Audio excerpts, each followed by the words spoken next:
សួស្តីអ្នកទាំងអស់គ្នាជួបជាមួយខ្ញុំបានទៀតហើយថ្ងៃនេះខ្ញុំមកធ្វើម្ហូបមួយដែលចំណាយលុយអស់តិចខ្លាំងមែនតើហ្មងអ្នកខ្លះគេនិយាយថាបើចង់ញ៉ាំគ្រឿងសមុទ្រម្ដង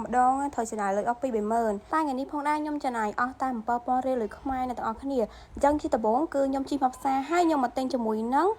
មកបាយថ្ងៃត្រង់មួយពេលនេះគឺខ្ញុំធ្វើញ៉ាំតែ2នាក់ឯងអញ្ចឹងខ្ញុំចំណាយគឺអស់តិចខ្លាំងមែនតើហ្មងដំបូងគឺខ្ញុំចង់ញ៉ាំមឹកឆាម្រេចខ្ចីឯងដោយសារតែសួរម្រេចគ្រប់កន្លែងគឺគេអត់មានអញ្ចឹងខ្ញុំក៏ស្រេចចិត្តថានេះឆាជាមួយនឹងម្ទេសនេះហ្មងតែខ្ញុំអត់ដឹងថាគេហៅម្ទេសអីណាហើយយើងយកតែ3ផ្លែហ្នឹងប៉ុន្តែគឺឆាបានមួយចានហ្មងអ្នកទាំងអស់គ្នាហើយខ្ញុំក៏បានទិញជាមួយនឹងបន្លែដែរអ្នកទាំងអស់គ្នាអញ្ចឹងមកដល់ផ្ទះភ្លាមគឺយើងហាន់ជាមួយនឹងបន្លែរបស់យើងហ្នឹងហើយចង់ហាន់របៀបមិនក៏បានដែរតាមចំណង់ចំណូលចិត្តរបស់យើងអញ្ចឹងណាបន្ទាប់មកគឺយើងមកហាន់ជាមួយនឹងមឹកហើយមឹកថ្ងៃនេះផងដែរគឺថាស្រស់ខ្លាំងមែនតែនហ្មងហើយខ្ញុំទិញហ្នឹងដូចជាបាន4ទៅ5ដែរអ្នកទាំងអស់គ្នាមកឥឡូវមឹកយើងហើយនឹងបន្លែរបស់យើងក៏បានលាងហើយអស់ដែរបន្ទាប់មកគឺខ្ញុំមកបីជាមួយនឹងម្រះព្រៅ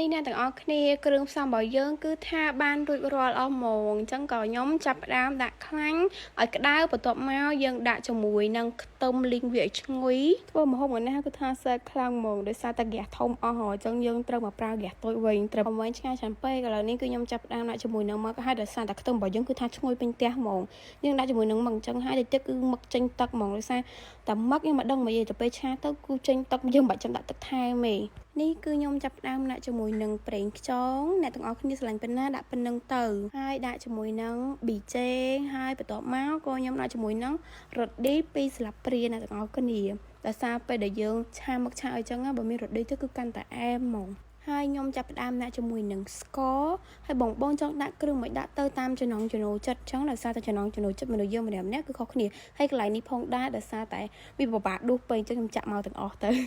ឥឡូវនេះខ្ញុំចាប់ផ្ដើមដាក់ជាមួយនឹងទឹកត្រីមើលទៅមកយើងរៀងឆ្អិនហើយចេញទឹករួចហើយគឺយើងចាប់ផ្ដើមដាក់ជាមួយនឹងម្ទេសនឹងចូលមកហើយអ្នកទាំងអស់គ្នាកូរវាអញ្ចឹងមកតិចទៀតគឺវាចេញទឹកខ្លាំងហើយបន្លែរបស់យើងក៏ទន់ហើយឆ្អិនព្រមគ្នាតែម្ដងឥឡូវនេះអត់ថាំយូរទេគឺមឹករបស់យើងបានឆ្អិនជាស្ថាពរ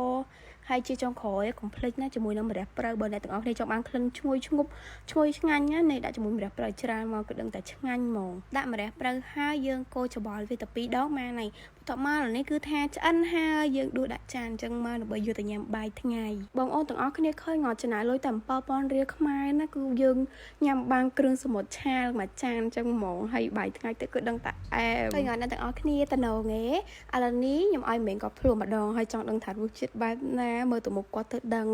ហើយពិបាកទៀតអ្នកទាំងអស់គ្នាដួសចង់បាននេះឥឡូវនោះដាក់មួយម៉ាត់ហើយអូយមើលទៅមុខក៏ដឹងថាឆ្ងាញ់ដែរបងអូនទាំងអស់គ្នាវីដេអូថ្ងៃនេះគឺមានតែប៉ុណ្្នឹងឯងបាយបាយ